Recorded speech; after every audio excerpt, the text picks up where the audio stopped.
Hi guys, I'm Dr. Jenny White, a dentist in Sarasota, Florida, and her fearless patient Susan with our podcast, Open Wide, Unfiltered Opinions between a dentist and her patient. Over the past 25 years or so, I've been sitting in a little room talking to myself all day, and I've gained a lot of wisdom through that process, which I want to share with you. We hope our podcast casts optimism and fearlessness to you so you can rise to the top, stay at the top, and dream bigger than you've ever imagined. So on today's show, the soup du jour is a very special guest, my friend and patient, Mr. Larry Kelleher, and his story of how he survives living with his lovely 104-year-old mother, Kay. Larry, I'm not sure you know this about me or not. I did not have a close relationship with my mother my entire life. So the thought of living with my mother... Oh boy, here we go. And I have to say that since you are doing it and living it, I kind of put you on a pedestal. And I was thinking to myself, you know, our mothers are probably both difficult, but Larry is able to rise above that and stick it out and you know, roll with the punches, so to speak. I don't know anybody who's 104, Susan. I had a grandmother who died at 104, but we'll talk about that later. Yeah. Wow. Yeah. I don't know a 104-year-old living with her son either. So the premise of the podcast today is just pure love for your mom. But we get to ask all the questions that other people think and never ask. So, ta-da! Larry, started off, when and where was your mother born? She was born in 1921 in New York. Wow. And when you think about it, it's over 100 years ago. So that was just a whole different time. She's been through wars and depressions and all that. So Was it horse and buggy back then? no. When was the car? Well, right around that time, though, right? Model T came out in Yeah. 1924. Was that what it was? I I think forget. whatever. There were cars before that, actually. They just weren't mass produced like that. Real popular. Yeah. I see. And so World Wars, how many presidents, guess, like how many presidents has she lived through, if you had to take a guess? Okay. See, Roosevelt and Hoover and... Probably like 10. I'm probably at least 6 or so, maybe. Recessions, depressions. She lived through the Great Depression. Oh, yeah. We're still living it through. The Spanish flu. The last pandemic, probably, right? Because the Spanish flu was 100 years ago. Well, that was in 1918. Okay. Yeah. Oh, So it was just slightly she- before. Yeah. Just unbelievable, yeah. So the Depression obviously had an effect on her, had an effect on everyone during that time. So she's still rather frugal with things and everything is... saving food. Yes, everything is just like little... I've never seen a woman use a tea bag like 3 times. Yeah. She puts it in the refrigerator. After she uses it, then uses it. I'm going, really? You can afford tea bags. Yeah. But Right. yeah, that's very much... The psyche of the people who lived through that depression, it was so hard on them that they... Well, I was also then raised with that mentality, but I didn't quite buy into it all. Yeah. So, you know, as we grew and things became... After World War II is when they moved to Florida, and my father and her, and they stayed on Siesta Key for a year and just loved it. But then they decided to have children, and next thing you know, she pushed to buy a house over on Hyde Park Street, and my father was very much, he just wanted to stay and do fishing and do fun things on the beach. But again, she said, we're going to have a child, so we need a more stable atmosphere. So that's what they built a house in 1948 on Hyde Park Street, still there. Now, And she's still in it? No. Okay. I had to get her out of there because she had fallen and done stuff. And so I put her into my house. But we took our garage and made it into a garage apartment. Okay. So she lives there, and so it's attached, and it's just only a door between us, so I can check on her and what have you. Oh, perfect. How long did your father live?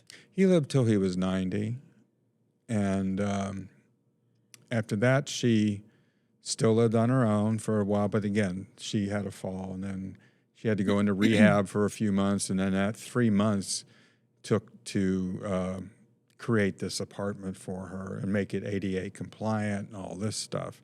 Because before it was just where my husband's son was raised, and he moved on and went into the Air Force, but then that space became available, so then we had to convert it because it was not suitable for somebody that might be in a wheelchair, and the doorknobs and all that, the showering and the handrails and everything. So obviously your mother didn't live with you your entire life. This happened after she fell and after you did the renovation, but I want to dive into what's a typical day for your mother like? And also I want to dive into what's the personality of your mother like? So what's a typical day for your mom? Well, we now have 3 days a week where she has a home health aide come and help with the ADLs and all this sort of thing. And but other than that, after she's had some really bad times where I thought she was going to have to go into a nursing home or whatever, we get nursing in there and PT and everything else, and they can bring her back. So now she cooks on her own. I was having to cook before, I was having to toilet her and do all this stuff. So finally, I can't do this. Yeah. So now I have help and don't need more than 3 days because she's fine. She has all her friends on her phone, and Does she operate an iPhone? No. I gave her my iPhone when I got a new one. She summarily broke it just like that. No, she's got this little rotary. She has a rotary phone. No, I wish, because that would be easier. Because a flip phone, she just still. Anyway. Like a jitterbug. My dad had a jitterbug. Well, it's not a jitter. It's actually a phone, but it's like she doesn't use any of the features other than So I figured we should just get her a phone that just call in, and receive calls, and that's it. So I'm curious. You say she calls her friends every day. Like, how many friends do you have at 104? Like, well, it's mainly neighbors and relatives and things, and people who were her friends here and have now moved to be with their children. Oh, okay. So they moved out of state. Oh, okay. So she's still in contact with them and stuff. So now she gets up, she reads the paper, she does her little PT exercises every day. Everything is a total routine. Okay. A strict regimen. A strict. I mean, she just doesn't vary from anything. And if such and such time, this is the time we are to be doing this. And I'm going, really? Not for me, but yeah. So everything is geared around that. And it's like, if you're late or you're doing something, she's just frantic that you're not adhering to the schedule. So. Wow. You think that's like, has she always been like that, or is that because she's always been that way? Well, she hasn't been as bad as this. She was more flexible when she was younger, but now it's more rigid. Yeah. It's more rigid every day. So she gets up and showers herself and dresses herself? No, that's where we have the aid comes in. Because I was having to do that, and it was just, I couldn't, and I had to toilet her. And, that's a lot. Yeah, that's a lot. And we didn't have a wheelchair at the time. We had to carry her to the toilet on a chair and get her off. It was horrible. Yeah. So now, finally, I mean, she fought me on a wheelchair. She took the wheelchair I'd got for her and returned it. I said, we can't carry you to the toilet. And she said, well, that's too much money to spend. I said, well, it's not too much money for my back and everything else. But anyway, so everything is a challenge. Yeah. Let's leave it at that. So does she put on full makeup? Oh, yeah. Wash her hair? Like the... Yeah, just normal? Yeah, she doesn't let the aides wash her hair, which is really funny. Huh. She does, because in the shower, I said, why don't you just wash your hair in the shower like everybody else? Oh, no. It's got to be over the sink, the kitchen sink. And she does hers, and then she rinses it with like vinegar, which like back in the day, soaps and stuff the residues would stay in your hair back in the Depression times, and that's where you use rainwater on. She still thinks that's this. I said, things have improved with shampoos and conditioners and stuff. You don't need to do this, because she was always smelling like a salad, and get outside in the heat and it was just like what's that smell? It's your mother. Oh, boy. Yeah. So it's challenged like that. She just refuses to think that everything has to be the way it was. Sure. Go ahead. We talk a lot in this podcast about what makes somebody live to be 100, and you've witnessed her now for all your years. What would you say are the 2 or 3 things that got her to this place? Was she always an exerciser? Did she always eat well? What were your observations of what brought her to 104? Well, so we can all learn what to do. Well, she never exercised. Okay. Now, back in her earlier times, she did tennis and things like that. Yeah. But the exercises she does now is just those PT ones so she can continue to keep walking. Okay. I don't know. She always has eaten balanced meals. Interesting. In small portions. She's very, as Jen knows, she's very short. She's she was 5 feet. I think she's 5'11", 4'11" now or whatever.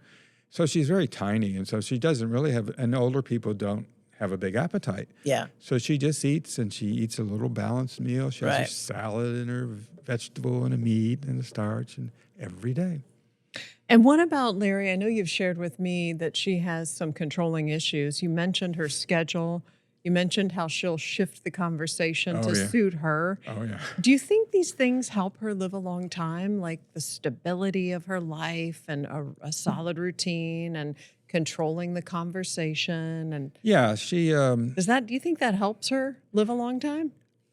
I think so, possibly, yes. All my life, she's always wanting to be in charge of any situation. I would prefer to call that a control freak, but, I'm talking about my mom. So she's very much attuned to wanting to see outcomes that she thinks is the way it should be. Now, she does this with all her friends and people my friends that come over and stuff. She has an uncanny ability to get into your life and have you spill it. And people just open up to her. She's a very pleasing personality when you until you get to know her. But in the meanwhile, you'll just start talking and stuff like that. And then about health, she'll repeat this stuff behind their back. And I said, you should not be talking about people's health and things. And then if you do, it's a private conversation, not to be repeated. And so she does it with me. So that's when we get into a lot of frustrating conversations. Yes, because I said, I don't want people knowing my health issues. It's none of their business. If I choose to tell somebody, that's it. But it's not up to you. Yeah. But so she has no filters. Okay. When they get old, I worked in healthcare for 20 years. And I dealt with Alzheimer's patients and stuff like that as well. I was in food and beverage, but we were doing 2,000 meals a day, and I would see all these patients and residents and stuff. And, I've never met anyone like her. She when we had her in rehab, she ended up taking over the whole rehab at the Pines. She just had everybody following her around and it's like, good Lord. So that's her personality. Okay. And people think she's going to lead them to whatever. I don't know. But it's like, people beware. She's got two sides. There's two sides of this. So she's got the candy coating outside. Yes. Cute, petite, little, cute hair, cute makeup, cute little sweater.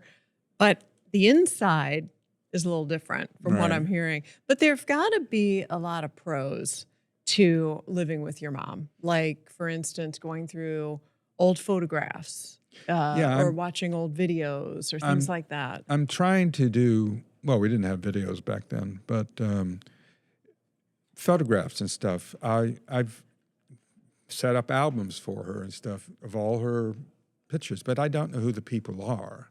I know some of them, of course, my grandparents, things like that, but all the other friends, yeah.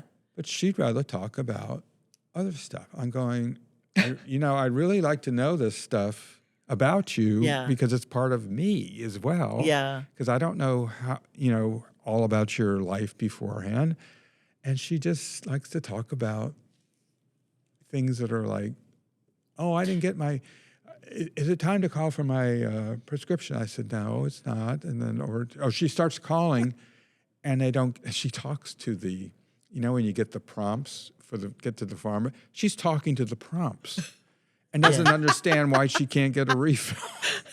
So it's like, this is what you deal with all the time.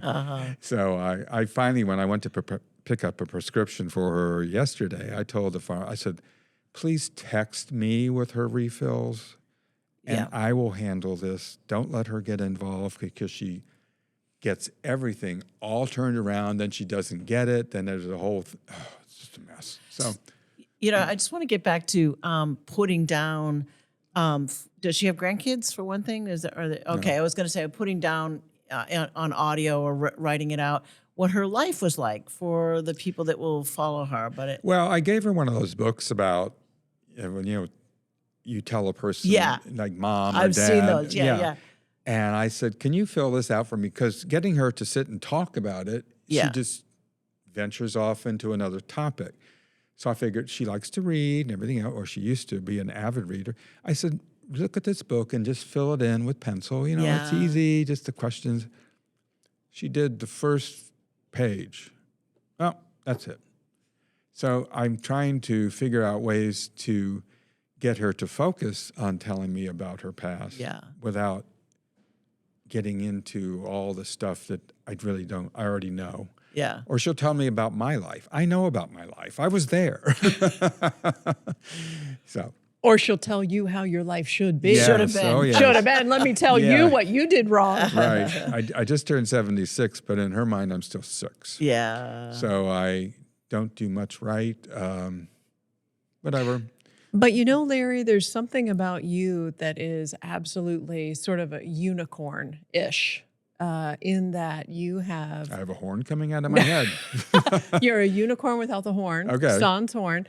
But it's almost like you morphed your life to be able to take care of your mother.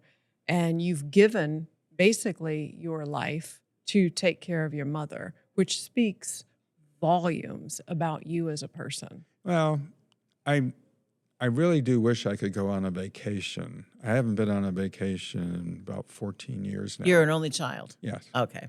Yeah, that's the other thing. Yeah. It's me. It's one thing when you can share the responsibilities. Right, but that's not the case here. So my husband just went to New York and had a good time with some friends, and I can't go. Yeah. And because during the day, it's okay, because the aid's there usually. And I can check on her. But at night, that's a whole different... And things always happen at night. Yeah. That's it. Yeah. Falling out of bed, whatever. Even though we put up guardrails and done all that stuff, she managed just to...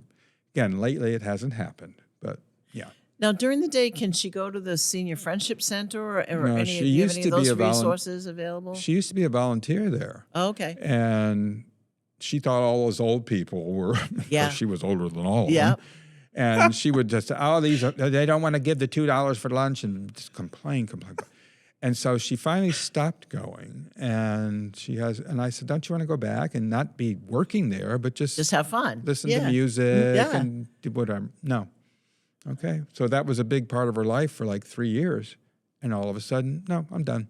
Okay. Yeah. But it's not like she sits around, sort of moping all day long. It sounds like she's reading and listening to music at home. Well, she watches a lot of television now. And she'll, in the front, we have a little patio area, and she'll walk with the aide and, do little laps of that area. She used to be able to go down the street, but it's too far for her now. So it's just the front yard. It's all level, and she can walk around on the patio. And she has regular physicals, like she's in relatively good condition for 104. Amazing. So it's genetic then. You must have other people in your family live long lives? No. No? My grandparents all died in their 60s. My father died in 90. No, she's the only one. Wow. How is her health overall? Great? All things considered? All things considered, yeah. She doesn't. Wow. She takes 2 medications, one for sleep and the other just, for thyroid issues. That's it.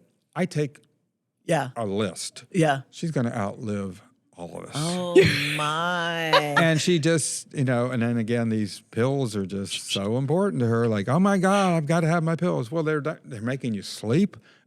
Yeah. And now, of course, the thyroid one's a different story, but and you mentioned to me that she's going to live you just from an attrition standpoint. oh, she always wins through attrition. Explain that. Oh, she will wear you down on anything.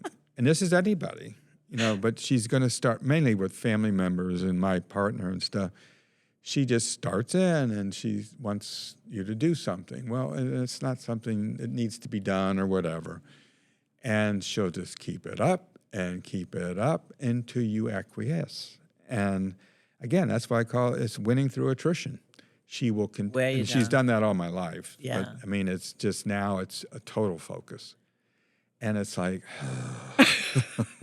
give me a break. Where does faith play a role in her life, or does it play a role? Is that I was raised Catholic. to her? My parents were Catholic, but they got away from it as soon as I got away from it because I consider myself a recovering Catholic. Yeah, don't we all? Right? Yeah. Interesting. Yeah, go ahead. Well, I was just going to say, for me, I want to live until I'm 128 years old. I don't know if I've told you that. No. As long as I have all my faculties and things are working pretty well, as medical Still going to go skiing? I don't know. I don't ski now. I don't think I should ski at 128. I thought you were skiing all the time. No, just hiking. Oh, hiking. Yeah. I'm sorry. Okay, I thought I'm so tall, Larry, getting on ice and shooting myself down a hill on those little wooden sticks called skis. I don't think it works for me. But, this is just super inspiring to me to know that your mother is 104 years old. She obviously has a lot of help around her. She has a lot of love around her. And I don't know, Susan, this is just inspiring to me. Well, I'm trying to pick up themes of what makes her live to be 104, and it sounds like a good spirit and taking care of herself and being curious every day and those sorts of things. Well, one thing she does, I think is part of her modus operandi, is to take all of her worries about everything, which gets usually about health and things. She just gets focused on you and decides you have a problem. And she's going to be your savior, so to speak. But she just continues to always want to be in people's business and help, and that she thinks she's helping. Yeah, but so she has a purpose in life, actually. Yeah. What I'm just curious, what television shows does your mother watch? I want her to watch what we watch because we have cable and everything else. Like Westerns? She watches... Gunsmoke. No. Mayberry. Mayberry. The Andy Griffith Show. The Andy Griffith Show. I love the Andy Every Griffith day Show. at 4 o'clock, you can hear that stupid theme song. Because Because she has the volume at 99. Yeah. And the heat's probably up too. They're all cold. No, because I control that. Oh, okay. Because it's only one thermostat. Oh, okay. But I mean, she closes off the vents. Yeah. So then the room is like stagnant air, Yeah. whatever. But in the meanwhile, she's... So the Andy Griffith Show. Andy Griffith Show and Chicago Fire. That's been the latest one. And there's another one with Tom Selleck. I can't think what it's called.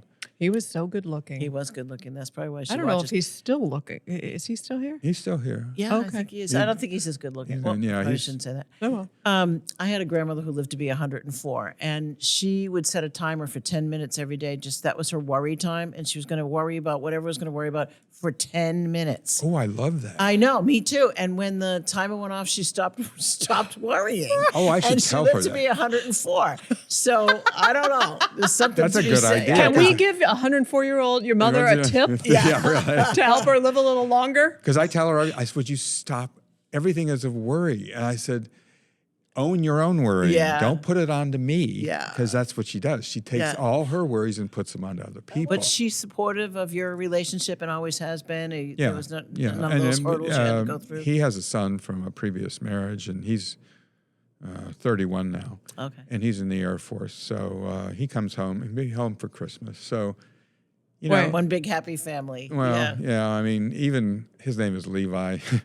Levi was like, okay, it's like, okay, I got to listen to your mom. Thanksgiving with mom. Yeah, well, yeah. That was Thanksgiving last year. This year's going to be Christmas, so it'll be a little bit longer. I'm going, oh boy, here we go. Yeah. But anyway. So. But and thank you, Levi, for your service to our country. Oh, yeah. But also, when you get frustrated, when things are said that, maybe you want to take some of those words back later, or you may have really meant it. I think the basic premise of this is love. You love your mother. Mm-hmm. And sometimes we say things. I just don't love the antics. Yeah, I know. Sometimes we say things, though, in a fit of rage or whatnot. And it's coming from a place of love, though. And so the therapist says, you've got to. So I bought a microphone. It doesn't work very well, and it just, it doesn't. You mean like a Mr. Microphone? Yeah. Oh, I awesome figured, idea, like a karaoke. Yeah. Oh. I bought one of those thinking, it's full of rhinestones and stuff. I think, she'll like this. Yeah. And she now said, well, how come you don't use it anymore? I said, I'm trying to train my voice so I can speak and not have to rely on a microphone. Yeah. And so I learned, diaphragmatic breathing and how to project the voice, and so she can hear me. But I get down about this close to her face when she's laying down in bed. Yeah. Because that's when she decides she wants to talk. And that's the hearing aid off. She has her all hair up in bobby pins and everything pressed to her ears. And I said, you got your hair wadded up in your ear. You've got your ear in the pillow. No wonder you can't hear me. So I said, let's move your hair. I think I need to get you a megaphone. You know those things? Yeah. You push the button and you talk into it? That's what I have. That would be great. Oh, like the big ones? Yeah. Oh, okay. Yeah, like, they say, get out of the burning building, or whatever. Need to get you one of those. Right. Yeah, so it's a challenge. It's always, it's usually due to the fact that she's not hearing me or not listening. Yeah. There's a difference. Yeah. And she will hear me at times, but she doesn't listen, so she'll change the subject because she doesn't want to respond. So I have a confession I'd like to make right now. My better half, Tom, BHT Tom, he tells me that I don't listen and that I change the topic when I don't want to talk about whatever it is he brought up. Well, so that's I think human I have nature. I think You're I have the gonna live to 104-year-old tendencies. Yeah. You'll be just fine. Yeah. Sorry, Tom. But I think here on our Open Wide show, we always want to leave our viewers with a lot of optimism and a lot of hope. And I think that Larry today has given us the ultimate, a love for your mom, who is 104, with all her challenges, however messy the situation should be.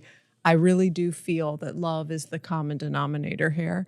And as we say, when we wrap our shows, that together we can rise to the top, stay at the top, and dream bigger than we've ever imagined with love in our hearts.